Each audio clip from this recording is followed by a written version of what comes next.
Kahit na gaano kabigat na suliranin, yan ang ating kinakailangan. Yung tayo ay marunong manalangin.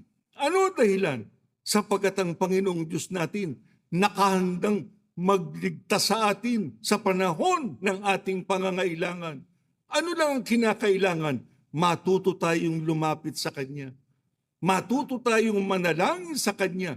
Gawin natin yung totohanang pananalangin sa Kanya. Hindi niya tayo pababayaan.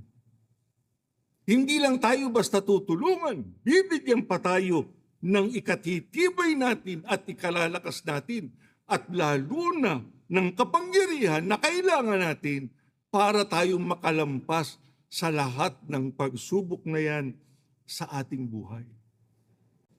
Kaya, wala pong dahilan para isipin natin na hindi natin makakaya ang problema. Hindi natin makakaya ang pagsubok.